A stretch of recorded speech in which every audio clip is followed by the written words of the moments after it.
So, we have a couple of things to discuss. First off, there's the community update with a whole list of balance changes to the multiplayer version of StarCraft once again. Secondly, there's also a new set of ladder maps that will go live with the next season of StarCraft that is going to be starting up very soon. Now, I did already have a quick look at all of the balance changes yesterday together with Winter and with Wardy. But I didn't really read all of the reasoning and whatnot just yet, so I figured it's time to jump into it and talk about it a little bit more. And then we're also going to try and have an in-depth look at the maps. I heard in particular King's Cove is very exciting. I'm not entirely sure. People were talking about how Abyssal Reef is once again back. Although it's not actually called Abyssal Reef, but apparently it's very similar. Anyways, without further ado, let us have a look. I got myself some coffee as well. The balance team, 18 hours ago. Greetings! It's been almost 2 months since the 2018 end-of-year balance patch, and we've already seen a ton of interesting metagame developments. I agree. Right now, StarCraft is in a really cool spot. Special shoutouts to Onpung for putting on such an awesome Ultimate Battle Show match in the off-season, and Dark for showing especially great games. Oh, okay. Now that we've had some time to gather feedback, reflect, and witness the change in action, we think we're ready to make some adjustments. In addition to tweaking some of the units we've changed in patch 4.8, we'd also like to reinforce some of the initial stated goals of the end-of-year patch. These include, but are not limited to, bringing more parity to the late game of various matchups and increasing opening and composition diversity in Protoss versus Zerg. I have to say first off that I think right now StarCraft is in a really cool spot. Like, people are very much so still figuring out some stuff. There's a lot of things that people are still trying to get a hold of, I suppose. And a lot of strategies are still being figured out. And it's probably going to take more time before like the meta will truly settle. But there are already a couple of things that are pretty clear. In particular in Protoss versus Terran. It is very difficult for Terran players to grab their expansion.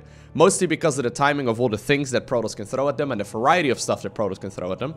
I'm obviously not a PvT expert. I do play it. Detected. But yeah, I obviously am not playing like Protoss versus Terran any higher than like Master 2, Master 1-ish. So I'm trying my very best to give you a good set of overview, or a good overview on that as well. Thank you very much, Mr. Papuch, for the 19 months. He says, nice shirt. I'm wearing a shirt that's not just one plain color for once. I know, crazy. Alrighty, so with that in mind, I think it is time for us to have a look at the very first of the changes. Feel free, by the way, to let me know what your thoughts are in the comment section as well. Right here on Twitch. Alright, so first off, we have the Terran Cyclone. The Mag Field Accelerator, which is the upgrade to the Cyclone, that basically improves their lock-on. The research time is increased from 79 to 100 seconds. We've gotten a lot of varied feedback on the strength of Cyclones in TVZ, but as we feel counter strategies against Cyclones are still developing, we think it's too early to hit this matchup too heavily. At the same time, we do feel the Magfield Accelerator upgrade comes online a bit too quickly, and we'd like to more directly target the initial strength of Cyclones when used as part of TVP proxy all-ins. So it's been upgraded from, or it's been increased, I suppose, from 79 seconds to 100 seconds. Personally, in TVZ, I have not really been struggling too much against Cyclone play. The thing that Protoss, or rather the Terran is doing a lot right now is that they're going for that Battle Mech army where they focus on Hellions, Cyclones, as well as Banshees, and they basically roam the map with those. I personally love playing against it. I think it's a lot of fun. And I think in general, it's like a really cool... It's a really cool new unit composition. I mean, I've said it 100 times, but... Usually whenever I used to think of mech, it was this really boring, laid-back army that was just sort of sitting there and not doing anything for the majority of the game. And then eventually, once it maxed out, it would move across and kill. This is like a completely different version of mech. It almost feels like playing like bio-mech in a way, you know? Like it's kind of like Cyclone Hellion. It's kind of like the Marine Medevac of mech in a way. It's a very, very mobile unit composition. So I think this is mostly here in TVP proxy situations. Terrans are currently doing a lot of proxies just because it is really difficult to actually get like an expansion out and to focus on an economic game. So yeah, I'll see. I'm curious to see where this one is going to go. I don't think it's going to be that big of an impact, but at the very least it's rounded up nicely. Not sure how it was at 79 seconds and then 100 seconds. Seems like relatively arbitrary numbers, but Any thoughts on this one, chat? Anything we need to discuss over here as well? Seems pretty good. Do we like it? Do we dislike it? Are we saying hi to YouTube? Am I uploading this to YouTube? Well, I might. In that case, you're in a good spot. It's a great change, you think?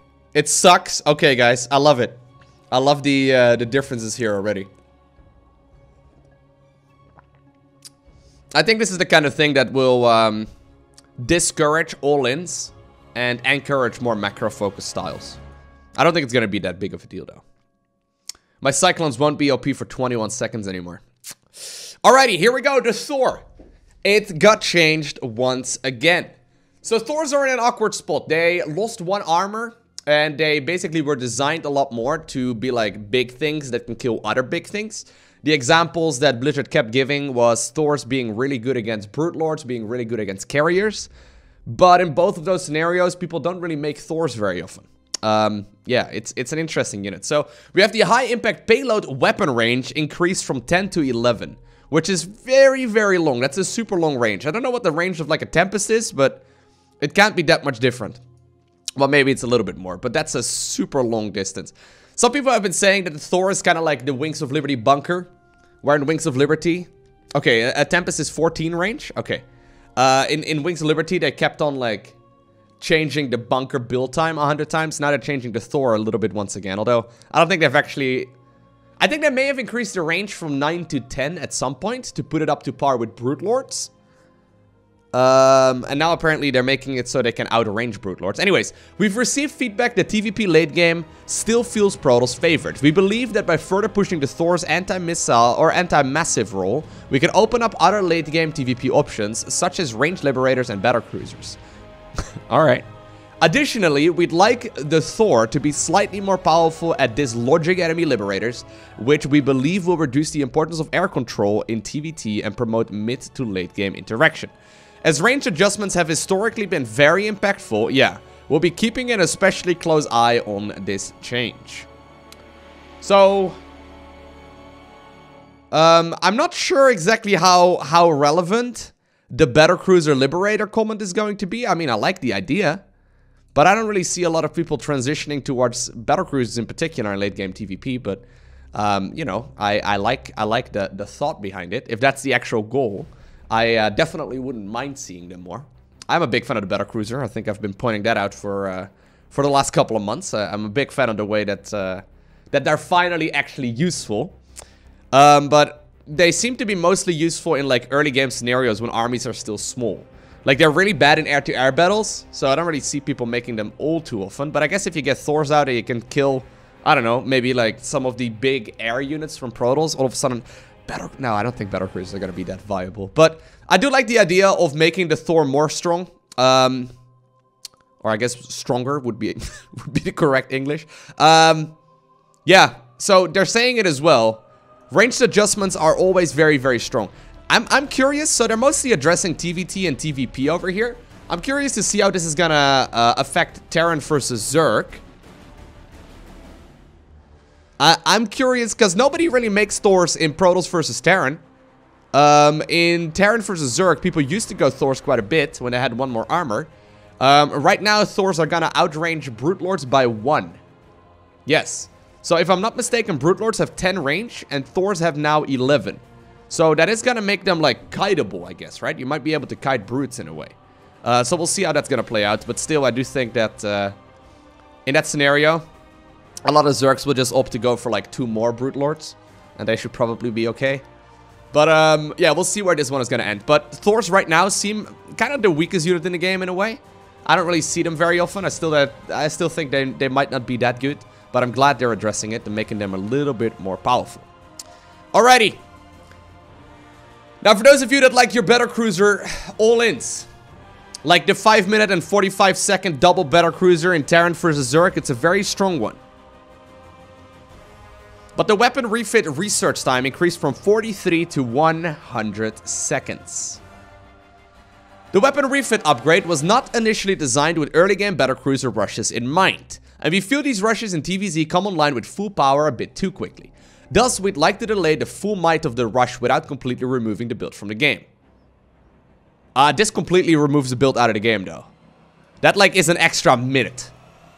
An extra minute is a lot of time. Like, that's the time that it takes to make the spore, or like, the spire and everything. That's a lot of time difference.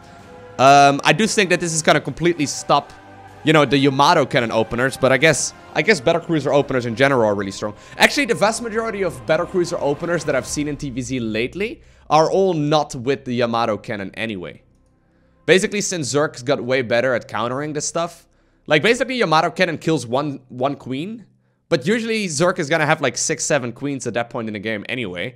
And as long as you have like a Ling Bane army to usually like kill the Hellion run by or the Marine drop, the queens are usually enough to shoo away the battlecruiser anyway, if it has a Yamato or if it doesn't. Doesn't really matter too much. So I think this is probably just gonna like make that kind of play more common.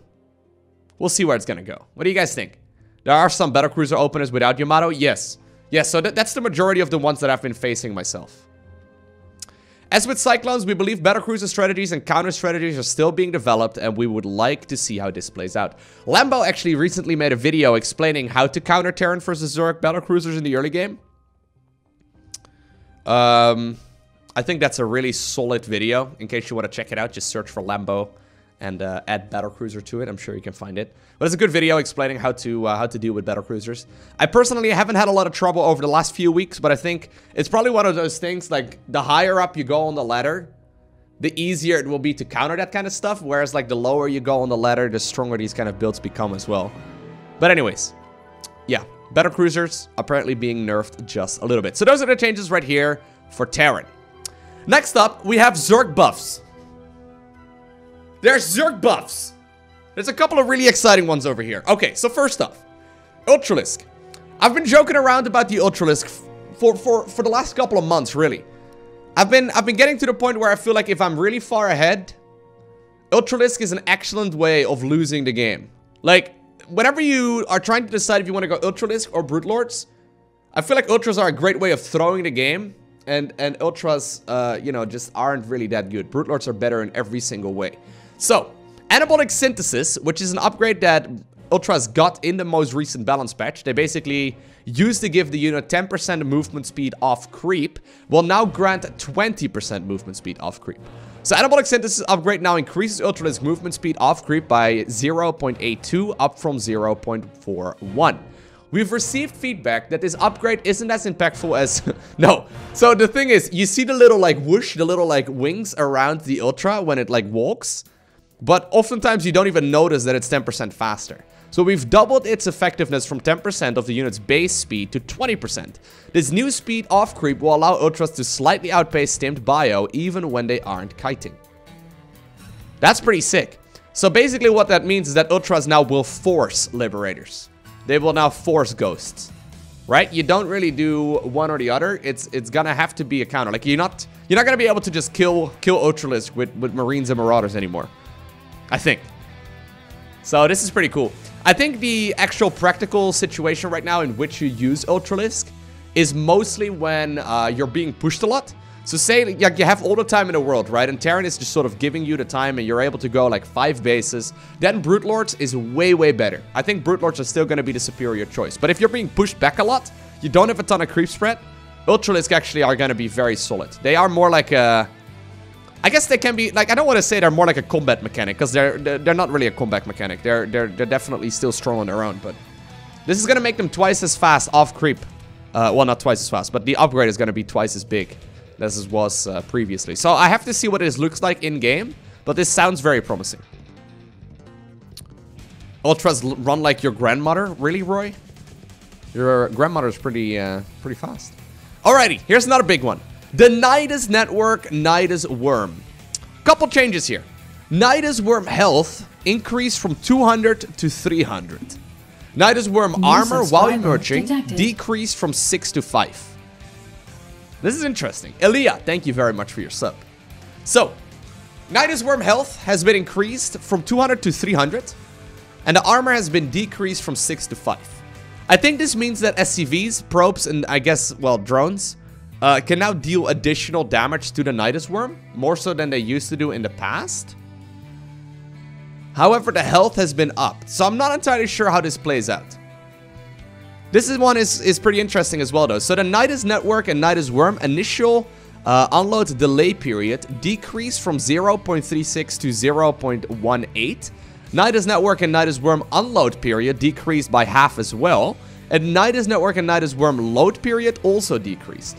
So I'm pretty sure what that means is that the units that will go into and out of the Nidus do that twice as fast as they used to. Am I reading that correctly? I'm pretty sure that's a massive deal. Because if that's the case, as long as you get the Nidus up, you're always going to be able to deal a lot of damage. It's going to be a little bit easier to kill probably because of that armor reduction. But as long as it's hidden, like, the units will pour out really quickly.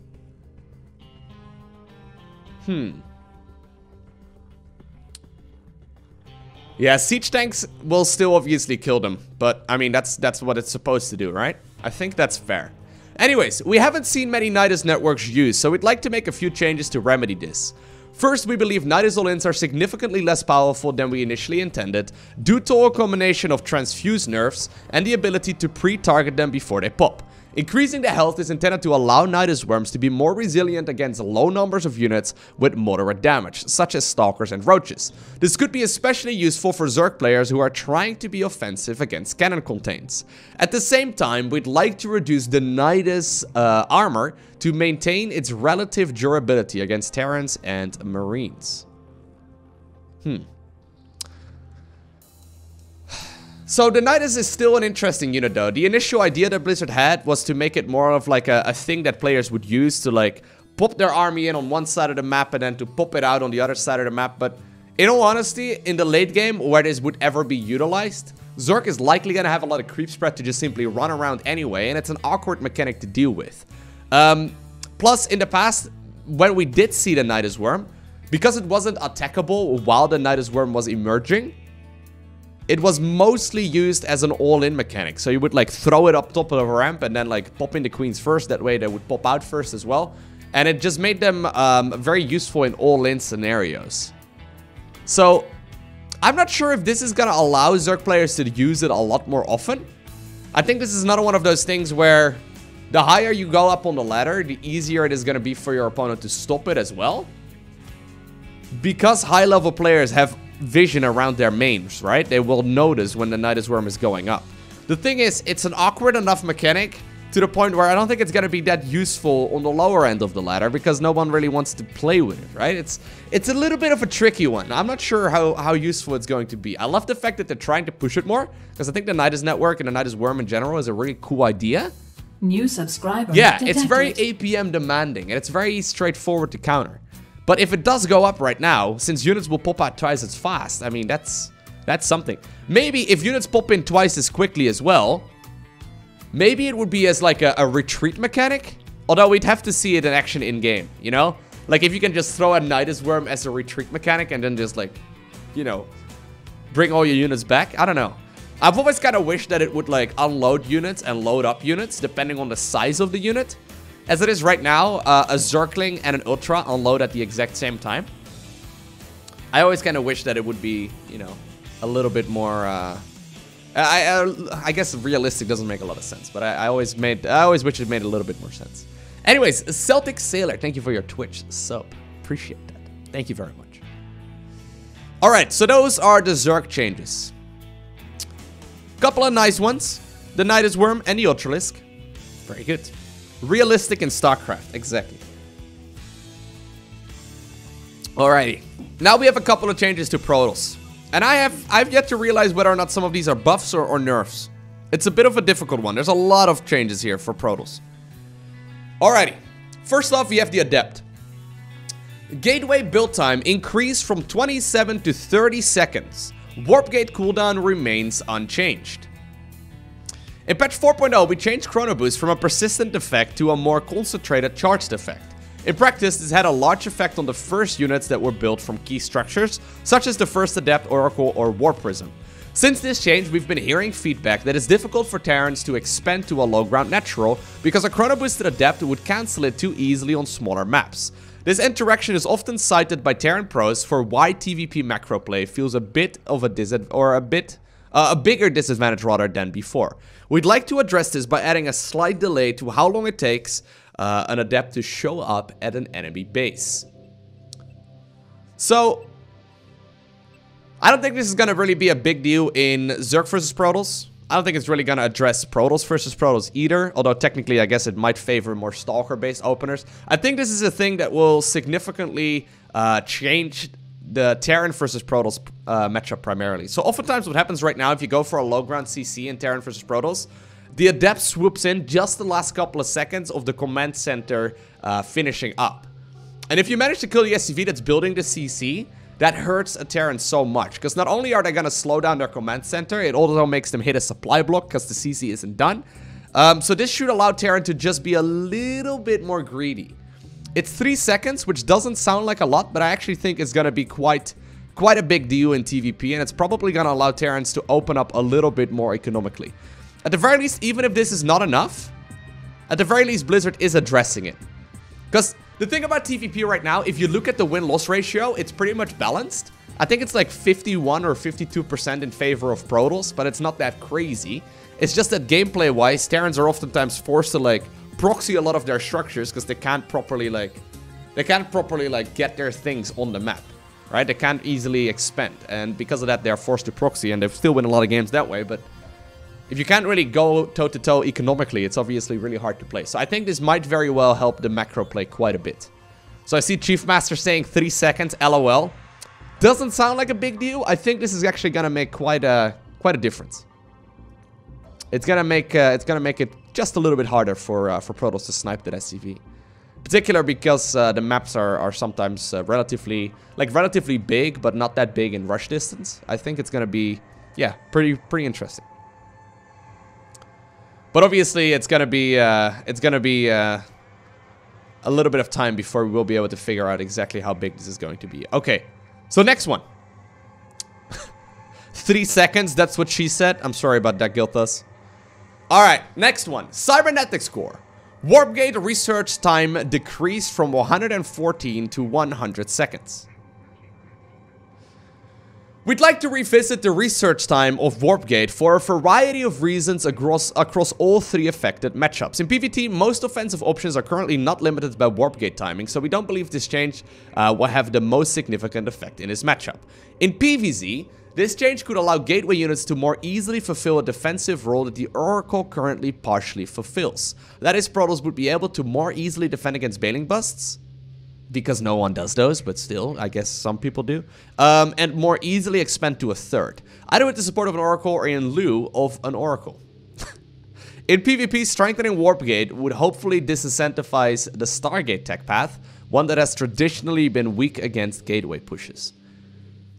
I'm not sure how to think of this. I guess Bailing Busts do happen. I personally don't really see them happening very often. I've tried them out, but it seems like Protosses have gotten really good at sniffing that kind of thing out, and I think Oracles are still going to be the name of the game there for sure. I mean, sure, you can get your Warpgate research time out a little bit. I guess this might allow Protoss to get their third base out a little bit quicker, because they can take, you know, 2 more Adepts to expand a little bit easier. But I'm not sure how this works out in, like, for example, 2 base all-ins. Yeah, exactly. Like, how does this play out? Peter is saying 4 gates. So obviously we saw 4-gate cheese a lot back in the day in pretty much all matchups, but PvP for the longest time. I wonder if this is gonna, like, make that once again become a thing that players will do a lot. I still see a lot of 2-base all-ins actually in Protoss versus Zerg as well. Excuse me, I see a lot of 2-base all-ins based around gateways. So I wonder how this is going to play out. Now, obviously, lowering the Warpgate research time is gonna, like, not increase the income that Protoss has at that point. So it's not like you're gonna just be able to go 8 gateways and immediately start producing stuff out of them as well. But it is an interesting one to look at. I'm curious to see how this is gonna play out. I like the reasoning behind it, but I'm a little on the fence of this one. What do you guys think? Do you think this is gonna be a big deal, or do you think it's not gonna be that big of a deal? I'm a little worried that, like, 4-gate play is once again gonna be really good off of 1 base. So wait a second, says Supras. Gateways take 3 more seconds. Warpgate tech takes 4 less seconds. No, it's 14 less seconds. So what's the point for 1 second? So the difference is that this is primarily to address the first gateway units that come out. So this is not to do with the warp gate, but with the gateway alone. You know, when you research the warp gate research, it automatically changes gateways to warp gates. The gateway build time has been increased. Warp gate cooldown remains unchanged. So this is like mostly a thing that is going to be really useful in the early game. And I think this is going to be something that is mostly going to be affected in Protoss versus Terran with the first Adept coming out. So this is something that will specifically change, you know, warp gate play. So I'm curious to see how this is going to affect the matchup. Yeah, I think 1 base 4 gate might just be very good once again. It is already very difficult to expand in Protoss versus Protoss. Although, yeah, it would still be scoutable, but it's still going to be hard to counter it just because it's going to hit quite a bit earlier, right? Anyways, we'll see how this one is going to play out. Alrighty, so this is the one that's got a lot of Protoss players very excited, and a lot of Terran players a little bit worried. Blink research cost decreased from 150 to 100. So now it's going to be in line with Charge as well as the Glaive Adept upgrade. While we're certainly seeing more robotics bay experimentation in Protoss versus Zerg, we're still not completely satisfied with the amount we're seeing. As such, the next few changes are partially designed to push robotics play just a bit more. For this purpose, we'd like to decrease the research cost of Blink, an ability that has traditionally synergized very well with robotics bay tech. In PvP, we believe this change would allow for an easier counter to Stargate openers and a smoother transition to disruptors. Shalafon, thank you very much for your Twitch Prime. I appreciate it. So, in Zerg versus Protoss, people don't go Blink because upgraded Zerglings and Roaches are very good. You do see Stalkers every once in a while, but I feel like they're not very good for like an all-in, you know? If you're gonna go for like a 2-base Protoss Blink Stalker push, Zerg will just like shut it down. Now, I haven't seen this a lot, and I haven't really played against it a lot, but it's really fallen out of fashion just because Zealots are better and Glaive Adepts are better at that point in the game as well. In Protoss versus Protoss, sure. This is gonna allow people to transition out of the Stargate opener when it's like Stargate versus Stargate a little bit easier, right? You don't have to throw down like a second Stargate or necessarily go immediately into Archon play as well, though it's probably still gonna be favorable. I'm a little bit worried how this is gonna play out in PvT. Right? Because one of the most common builds right now, obviously, is to go for the gateways and then push with Stalkers. People already are getting Blink. This will essentially allow that same push to happen, but with like an additional Stalker. Well, not quite, but it is gonna like make it just a little bit different. Also, because you're gonna be mining for 3 more seconds, it's gonna add up quite a bit. So these changes will essentially result that by the time that the Stalker will come out, Protoss will have one, or the Blink will come out rather, Protoss will have 1 additional Stalker in PvT. It's a very slippery slope. Like, all of these things are gonna like... I wonder if it's maybe a little bit too many changes, you know? Like, I feel like this might just be a little bit too much, because it's all gonna affect each other, and it's all gonna change a lot of the timings, but just a few seconds and like a few units here and there. Obviously, it's only gonna be relevant at like a really high level, but... Alright. Well, here we go. There's another change, because we're not done yet. Remember how they would like to have more robotics base, so they wanna see more Colossus and more Disruptors? I think that's really cool. I would love to see more of that as well. However, there's a couple more changes. Robotics facility. The cost has been decreased from 200-100 to 150-100. We previously proposed and tested this change with the goal of promoting robotics openers and mid-game robotics bay play in PvZ. However, we eventually decided against it because it would both reinforce the popularity of Immortals in PvZ and the strength of proxy robotics facility in the context of cannon rushes. After some additional thought, we'd like to introduce this change and pair it with the Immortal change below. So, the cost of the Immortal has been increased by 25 minerals.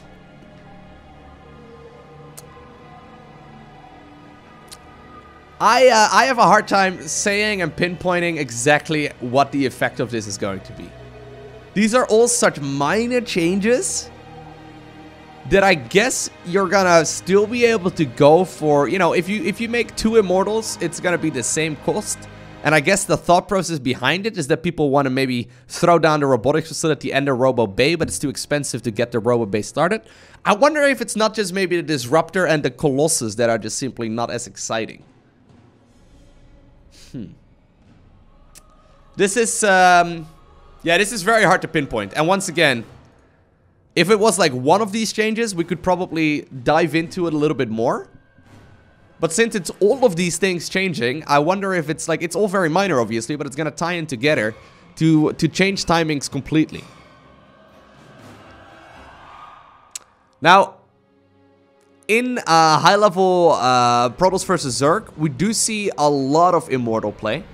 Immortal play is very, very common. People will go up to like 8 Immortals. But by the time that you have 8 Immortals out, I guess you had to pay 200 more minerals for them than before. But like, that's 2 Zealots. And at that point in the game, you don't care about 2 Zealots. Like, as a matter of fact, at that point in the game, people are like warping in big rounds of Zealots anyway to do run-bys and stuff. Like, that's like a little bit less than like a photon cannon defending a bit. I don't know how influential this is going to be. Plus, obviously, you gotta take into account that the robotic facility is gonna be 50. I feel like all of this is fine for Protoss versus Zerg, even though that's where they're trying to push the Robo Bay a little bit more. I feel like in Protoss versus Zerg, we probably won't be seeing that much more Robotics Bay play. I'm just curious how this is going to affect PvP and PvT primarily. Yeah, and exactly what Wisimu is saying right now. This will allow, obviously, the robotics facility to be proxied a little bit easier as well. I guess people don't really proxy a robotics facility to make a warp prism. But, you know, most of the time when people proxy a robotics facility, it's in combination with that Immortal juggling and the warp prism. And usually that starts off after a cannon rush is done, right? So you go for a cannon rush and then you transition towards the Robo. Now at that point in the game, since it's 1 base play, 50 minerals is actually quite a lot. So that is going to allow Protoss to get that Robo Bay or that robotics facility rather out a little bit easier. I feel like this is maybe going to promote that like cheese play. Yeah, exactly. That has Immortal juggling a lot more. Because you get to get the robotic facility a little bit earlier. And obviously the Immortals themselves will be a little more costly, but it's less of an investment. We'll see. We'll see. It's all very minor, but we'll see what it's going to look like. Maybe Blizzard secretly wants to see some more of that cheese as well. Because I haven't really seen it, but I haven't seen it much in the new patch. Anyways, here we go. Observer. Movement speed increased from 2.63 to 3.0. Gravitic Boosters upgrade now increases movement speed by 1.51, up from 1.31. We'd like the observers to be more able to compete with scouting options from the Stargate. Huh. So right now, pretty much every Protoss is going for a Phoenix or for Oracles for scouting purposes, obviously. Depending on the matchup. Has anyone complained that observers are too slow? That seems actually like a really nice buff. Right? Because that's actually not bad at all. I guess a lot of people right now are going for a Stargate for scouting purposes. I guess this in combination with the Sentry hallucination energy being lower, it might allow Protoss to actually skip the Stargate play and go robotics instead. It's not going to make that big of a change, but it is going to be quite nice. The thing is, observers are already very, very strong.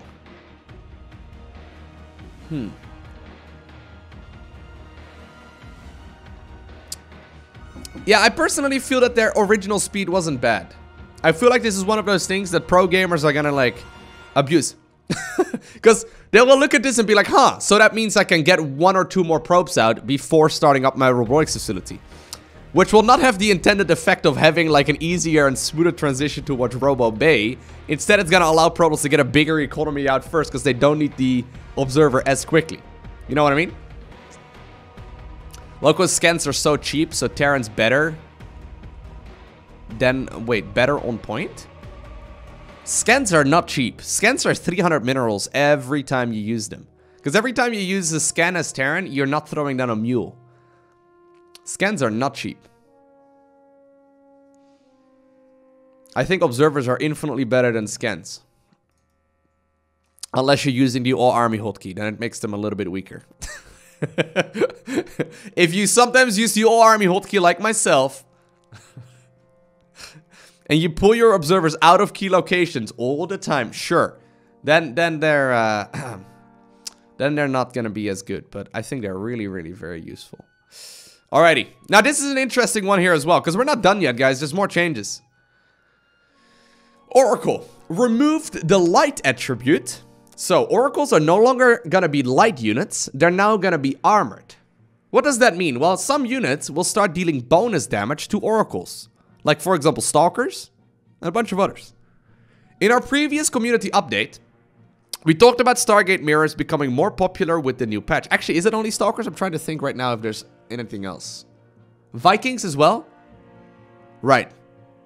So that's gonna affect early game PvT a little. I guess Terran is gonna have a bit of an easy... Do Terrans deal... or do Vikings deal bonus damage against armored?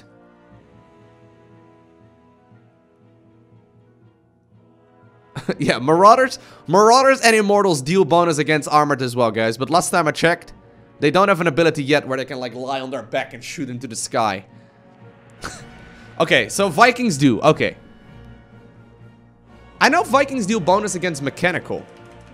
Now we're gonna have to look this up real quick. Okay, yeah. So the attributes are strong. Wait. Okay, yes. So in ground to ground battles, they deal bonus against mechanical. In air to air battles, they deal bonus damage to armored. Okay. Alright.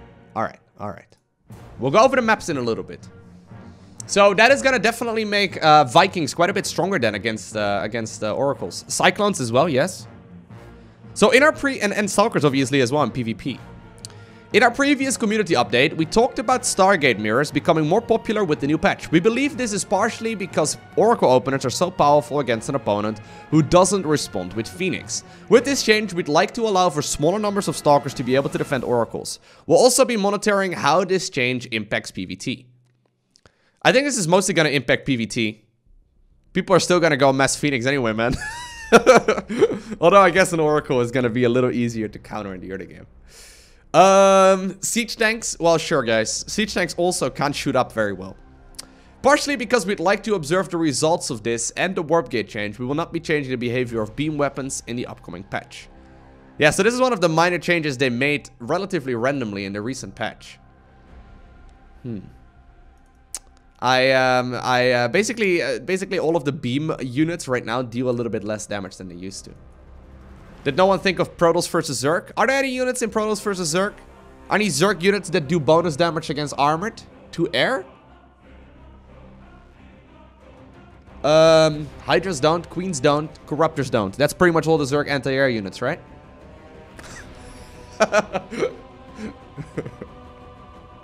Well, Widowmine's already one shot. Widowmines actually deal splash damage and or spell damage.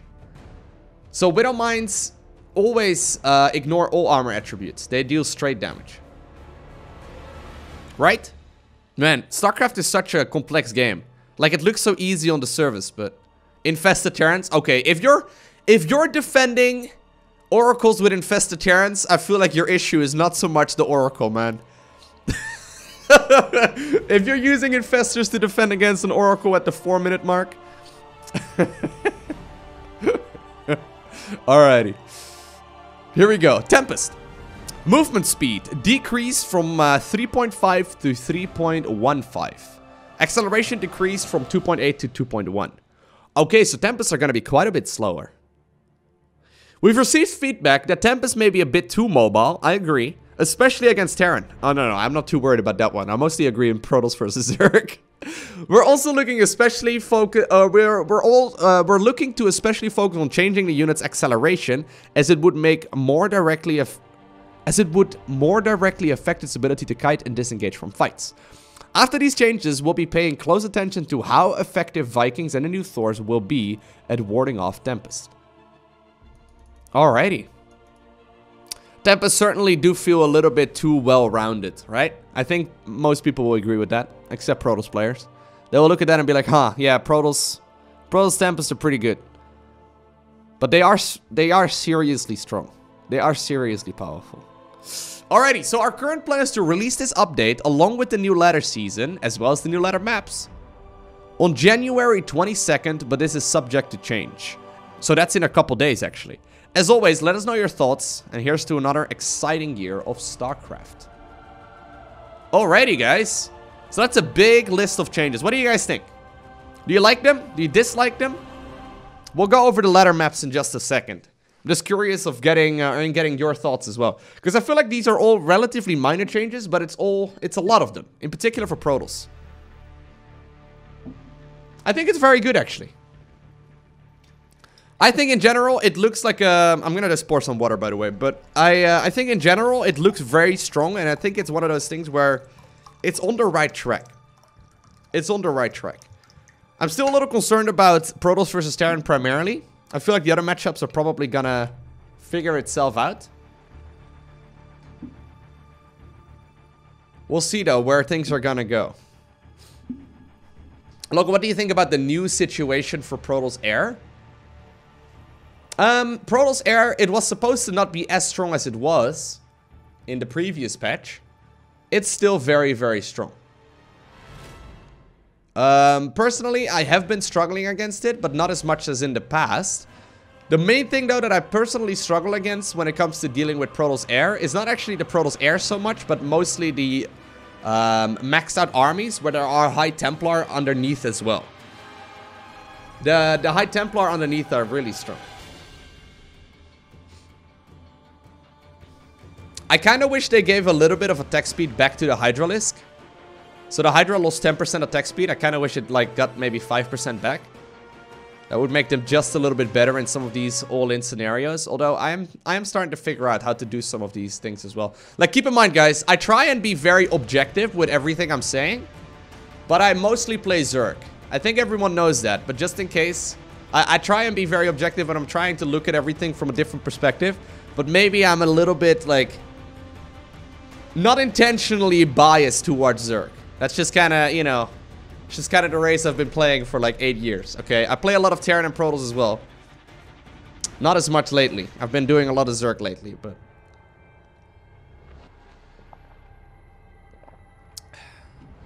Nidus Cheese OP? No, I don't think that's going to be that big of a deal. I think Nidus Worm is going to be fine, as long as you look around your main. Now, if the Nidus goes up without you paying attention, that would be bad.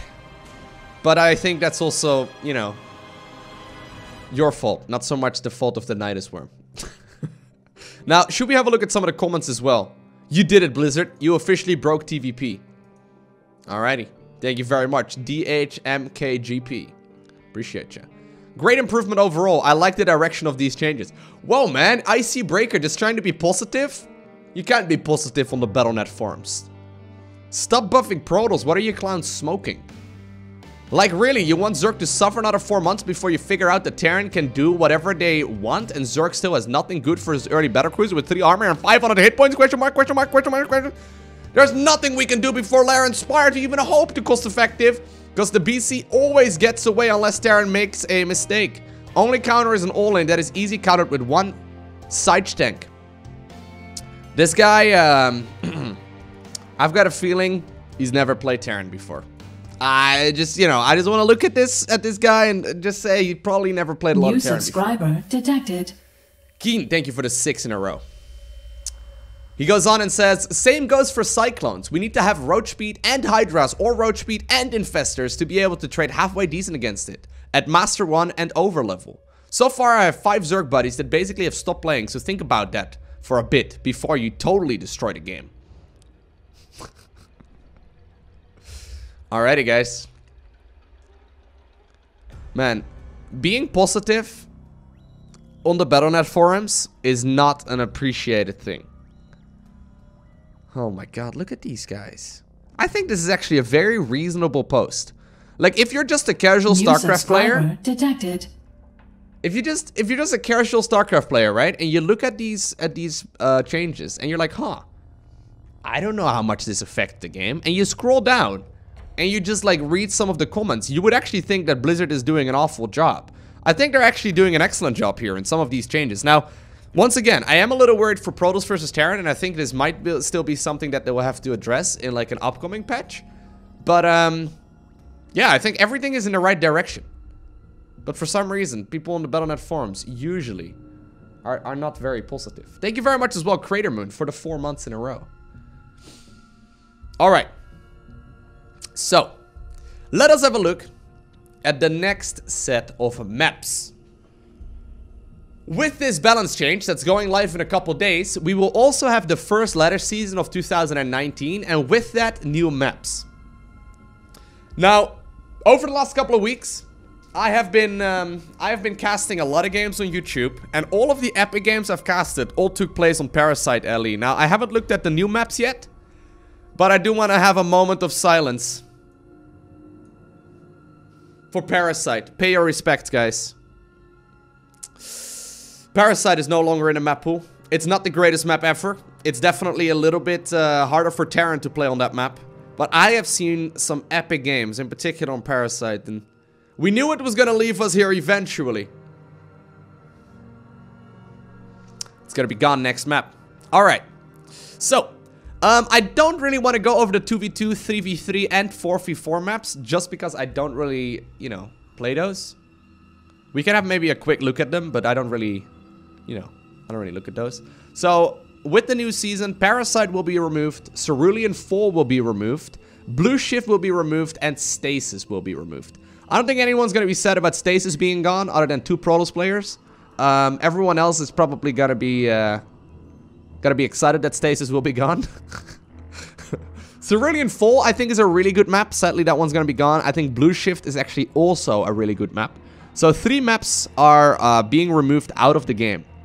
That I think we all agreed on that were very solid overall. Alright, so the first season of the new year is approaching. And we've got a preview of the new maps coming to the StarCraft 2 ladder. The following maps are currently available for testing in the melee section of the custom tab. So I'm not gonna go into game. I have not checked out any of these maps yet. We're not gonna play any games on them today. But I do want to have at the very least a look at my initial thoughts, I suppose, and share those with you. So first off, we have Cyber Forest LE. Take care, as the fastest path to your opponent through this mysterious forest is narrow until the surrounding rocks are cleared. The main bases are very open, so watch out for enemy airdrops and small units lurking in the corners. Alrighty. Can we see that all? Let me make it just a little bit bigger. How's that? Alright. So here we have it. The first map. So what's this one called? Cyber Forest. Alright. Cyber Forest. So 1 versus 1 map. So main over here, natural over here. Looks like there's a relatively tight ramp leading down here. Normal ramp leading down here. Nothing too crazy here. Okay. Ramp leading down there, and I think this is like a destructible tower that people can destroy to make it a little bit easier. Main, natural, and then I guess you have a choice for your 3rd, 4th, 5th. This looks very solid overall, right? So how many bases is this per site? There's 1, 2, 3, 4, 5, 6, 7. That's 14 bases in total. That's quite a lot. For example, we had Fracture LE last season. Fracture LE was one of those maps that was much smaller than the rest, and I would sometimes find myself running out of bases with all 3 maps. Or with all 3 races, rather. I don't really like that too much. I think if you like draw a line through the center here, you've got a pretty good overview. Now, obviously, most of the pressure points on this map are gonna be, for example, if you take this as your 3rd, it's likely gonna be up here on this high ground. There's a big set of rocks. I can imagine saying like Zerg versus Terran. Protoss or Terran would likely be able to get some siege tanks up on that high ground to start shelling away here and do some elevator play. So maybe Zerg would opt to go for this as their 3rd instead, because it's got a high ground, and we've all watched Star Wars. We all know what high grounds do. Although if you take that one, you're likely going to be expending to watch your opponent. So if you take this as your third base, and say you're going up against a Terran or a Protoss, they are likely to take this as their third base, and all of a sudden that opens up a pathway in that direction. Right? So I think that's actually very cool.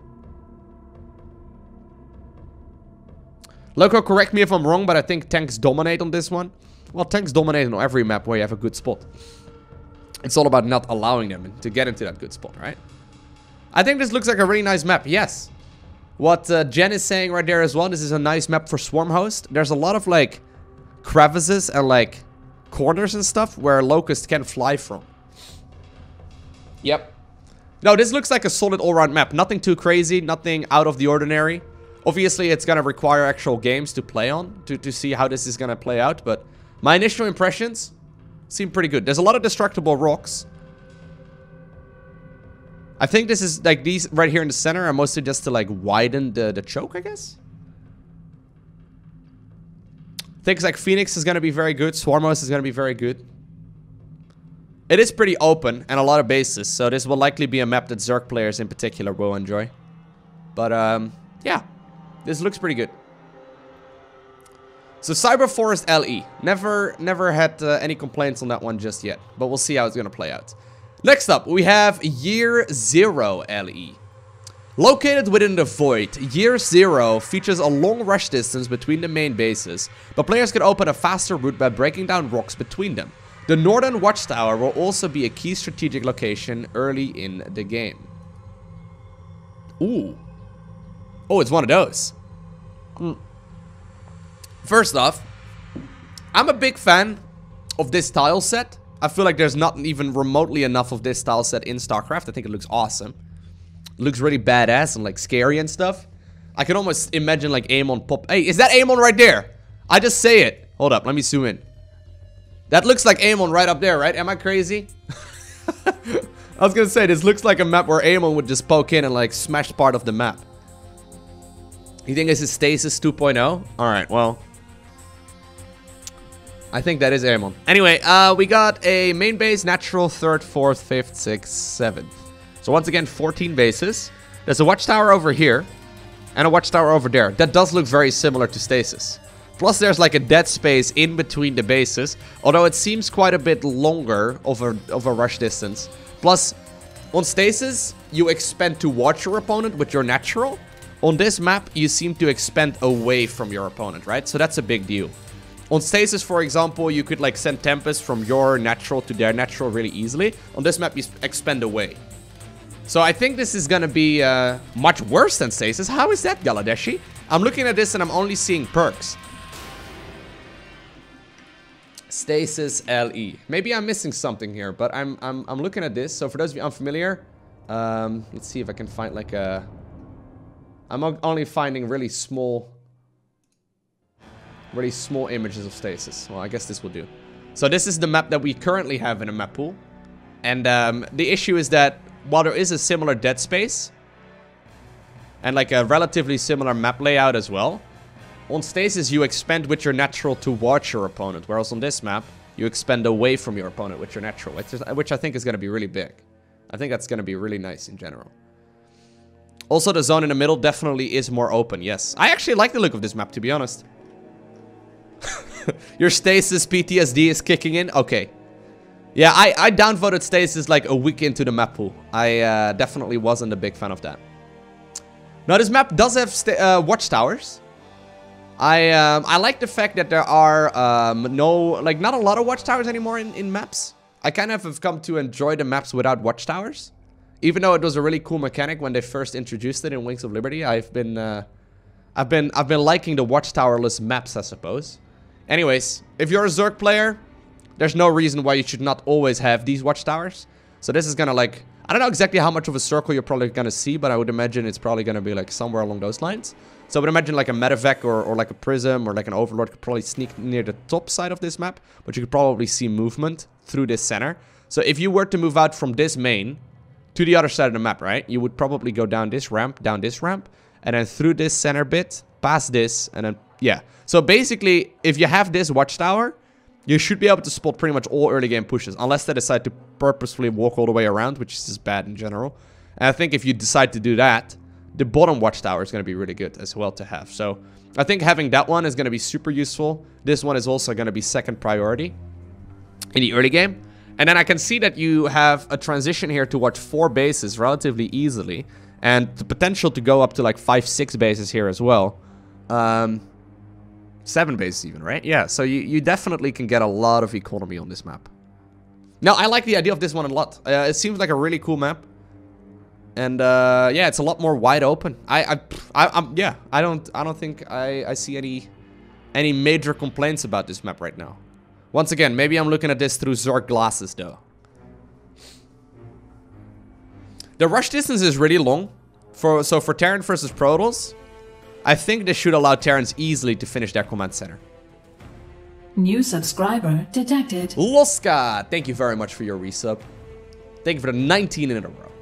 Appreciate that. Yeah, so the issue in Terran versus Protoss is that a lot of the times Terran cannot finish their command center. I think on this map, in combination with the nerf to the adept build time, I think it's gonna be fine. Plus, there's also a ramp leading down from the natural, so it's not like you can just get stalkered to death. Sometimes you have to reload the chat, Rabola, to get the subscriber announcement. It should show up. Alright, now this is one that people have been really raving about. King's Cove LE. I haven't seen it yet. But some people have been saying this looks a lot like Abyssal Reef LE. Just in case some of you forgot, let me see if I can find it. Abyssal Reef LE is probably the best map we've had in Legacy of the Void, period. I'm trying to find a decent high quality image. Okay. Some of you remember this map? This is the map where the units would float to the surface, right? It would float to the surface rather than go down. Basically, you were inside of like a giant fish tank. This was a really good map. The map layout just... like, you had so many options for your third base. I think that's one of the key characteristics. Basically, on this map, so this one is not in the map pool, but on this map, you could take this as your third, this is your third, this is your third. And depending where you did that, your future bases were going to be sort of determined as well. And depending on what your opponent was doing, you had all these weird all of these weird tactics that would open up. The build order or like the expansion order, I guess, was not as set in stone as in some other maps. So I think that's what made Abyssal really good, because you had so many options. Obviously, I try and copy that, but it's really difficult to do. Alrighty, so here we go. King's Cove LE. Once again, I'm a big fan of this tile set. I really like this tile set. Main base, natural third. So look at this one, right? People were saying this one looks a lot like Abyssal. Well, I just mentioned how Abyssal has like this really cool mechanic where you can choose where your third is going to be. New subscriber detected. I think it's pretty set in stone where you're going to take your third base on this map. Thank you very much, Rabola. Looks like you found the resub, man. Appreciate you. Thank you very much. So, main, very large main. Natural third. So you almost have like an island base over here with 3 bases. I did not check that, Chrome. We can have a quick look. He's asking, did they implement extra gas and minerals for some of these maps? I would certainly hope not. No, it's all 2 gas. And 8 minerals as far as I can see really quickly. No gold bases here on any of these maps, by the way, either. Nope, no 6-patch or like 3 gas bases or 1 gas bases, none of that. No, this is all very standard. 8-patch minerals and then 2 gas. I think that's good, actually. Alright. There are 6 patches and 1 gas on 1 map. Okay. On this one? Is that this one over here? The center one? Yeah, I think the one closest to the center may very well have that... we'll have that little shenanigans over there. Alright, fair enough. By the way, we've been listening to StarCraft music all this time. This is a song from StarCraft Brood War called Aria. Very good. This one over here, this small little base does have 2 gases. It's a little difficult to see. But I think this one over here in the center has 6 minerals and then 1 mineral or 1 gas. But I don't know how often that base would come into play anyway. Anyways, so main base, natural third. 4th, 5th, 6th, 7th, 8th, 9th, 10th, 12th, 100 maps, or 100 bases. This looks like a map to me where Zerg is gonna have a field day. All of these maps look very good for Zerg.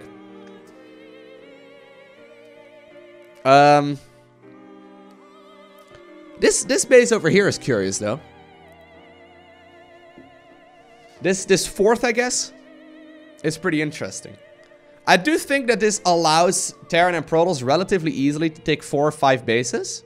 Because you can take this whole segment without moving your army around too much. In particular, if you have like as Terran like a sensor tower over there and like one over there, and maybe like, you know, you're going to be able to take control of this area really quite easily.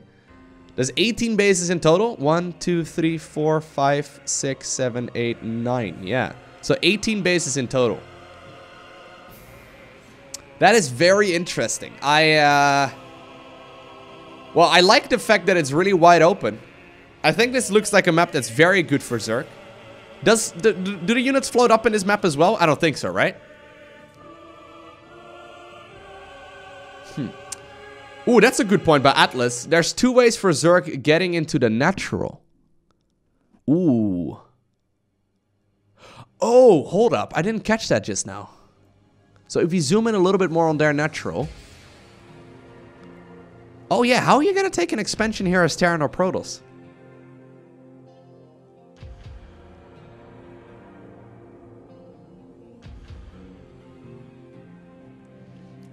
So you can't just wall off this part. You can't just wall off this part. So you would have to wall off like here, but that's a super long choke.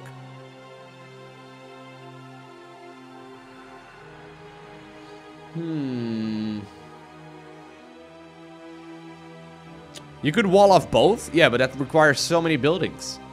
So if that's the case, and this requires a lot of buildings to wall off. Basically, if Protoss, for example, cannot hide their tech. So if Protoss goes for 1 pylon on the low ground and then like 1 pylon in the main. That's the standard right now, right? Usually it's the pylon in the main where they attach their Stargate or their Twilight or their Robo. In this game, they would not, or on this map, I don't think they could be allowed to do that. And that's like a big painful thing already. Plus, it seems like there's a really good Overlord spot right over here too. Defending the 3rd base ramp. I mean, this one is also white.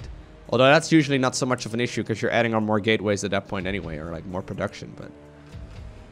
Ooh, okay, so this might be a map that looks very good, and I think if you manage to get to the mid-game, it might be a lot of fun, but I can also imagine that a lot of Terran players and Protoss players, even if you can wall off, just don't want to bother with it, so they just downvote it.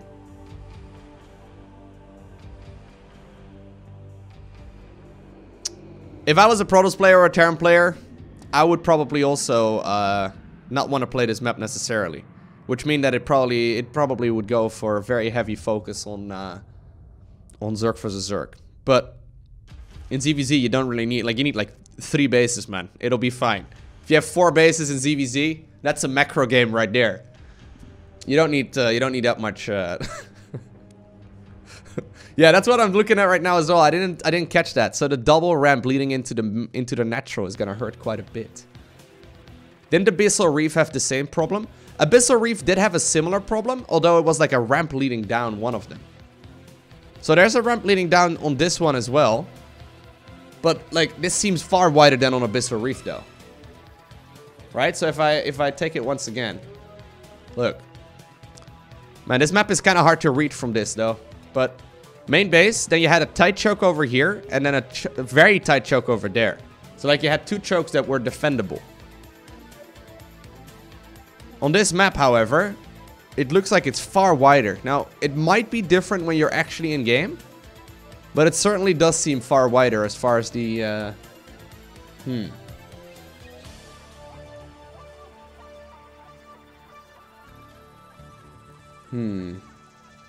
So someone made a video about it already?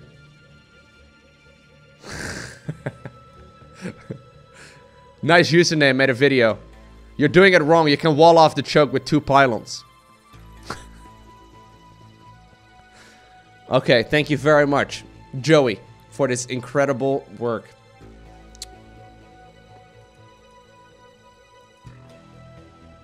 Okay. So I think actually all things considered, King's Cove, but the idea behind it is really cool. Yeah, I don't see anyone actually playing this, unless like it's an easy way of walling off. But neither Terran or Protoss is gonna enjoy having this big of a wide ramp. Also, remember for Protoss versus Terran? In Protoss versus Terran, one of the issues is that Protoss has Terran has a hard time defending when Protoss is trying to get aggressive. For example, if you like poke in with Stalkers, having no ramp leading down there is really tricky. So like if Protoss pushes in like that and they can poke in and out with like Stalkers and Prisms and stuff, that's gonna be a difficult one to defend if you don't have a ramp leading there. Maybe it's the angle of the camera though, yeah. Alright, well only time will tell. I'm a little hesitant to call this one amazing. Everyone's raving over it, but I'm a little bit, I just spent like a 45 minutes talking about the balance patch, Centipede. Thank you for tuning in today, man. Alrighty. Now we have, I think, one final map that I'm interested in for 1 versus 1. Thanks to some uncleared rubble from a ruined Terran city, new repugnancies? Alright, congested center area could prove problematic for maneuvering large armies. Destroying rocks on the top and bottom of the map opens up new routes to late game bases, so be aware of sneak attacks.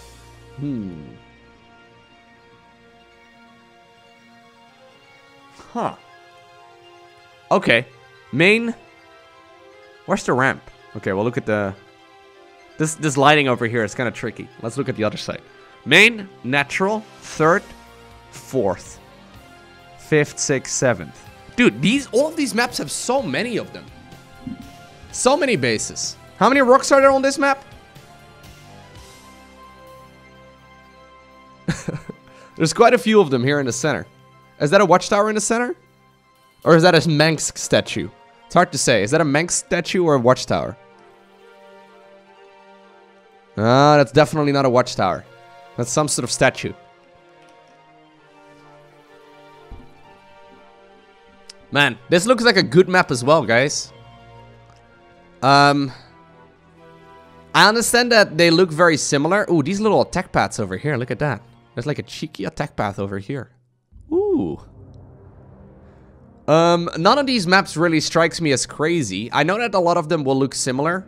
Like, for example, there's like no gold bases. There's only one 6-patch base with like one gas geyser, and in general they may look and seem and feel a little boring. But as someone who plays a lot of StarCraft, I think that's good. When I first started playing, I didn't quite understand why there wasn't like, for example, I imagined, you know how like there's a Wings of Liberty campaign mission where the lava rises? I think it's called the Devil's Playground, the one with the Reapers. I kind of wish there was like a day-night cycle and like part of the map would flood underwater or like, you know, under lava, and you had to like evacuate your units out of there and blah, blah, blah, right? Over time, I guess I've become a boring old RTS player where I enjoy maps that are very, very standard. And I think it's for good reason. It's because the StarCraft 2 strategies are frustrating enough as it is. It's already a very difficult game that it doesn't need any additional mechanics to spice it up. I like what we had for a while with like those pathing blockers on Neon Violet Square is what that map was called. Where you had like the pathing blockers where like Ultras couldn't fit through, but like Zerglings could take a shortcut and stuff. I didn't mind that so much. But I feel like a lot of people already felt like they were pushing the limits there. For example, Redshift LE a couple of patches ago, where you had an easy to take natural expansion with a gold, and once the golden minerals run out, there's like a whole new attack path open into your base. So like Redshift was like a risk-reward kind of thing, where sometimes you didn't want to take the base, just because you couldn't actually defend from a push on that side. It's cool. It's cool, and I don't mind playing on those too much. But I did find myself vetoing these maps most often. So I personally do like the fact that we have like relatively boring maps that all kind of look the same and play the same, but have subtle little differences. Because there's so much to work on when it comes to playing StarCraft anyway. It's a hard game. It's a very difficult game, so I don't really mind it. I don't really mind it whatsoever. Alright, now we'll have a look at the 2v2, the 3v3, and the 4v4 one as well. So the 2v2 one is called efflorescence LE. Close enough. Ta-da! There's about as many bases on this map as there is only 1 versus 1. I'm getting I'm getting old and boring, man. We have the 3 versus 3, the Rosebud LE. Love the aesthetics of these maps. I don't play enough team games, so I can't really give you a solid opinion on those. They look pretty.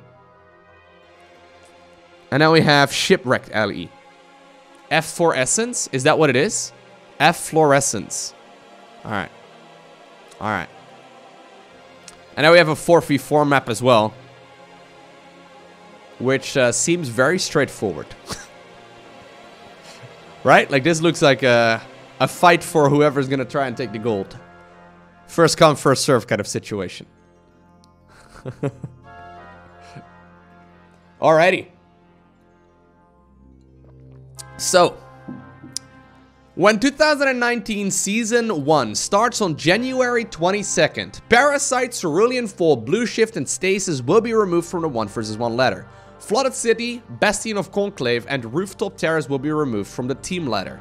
The final 1 versus 1 map will be Port Alexander LE, Kairos Junction LE, Automaton LE, Year 0 LE. Which one's Year 0? I don't remember saying that. Oh, that's this one? That's the Amon map? Okay. Amon LE, fair enough. Alright, sure, I got it. I'm gonna remember this.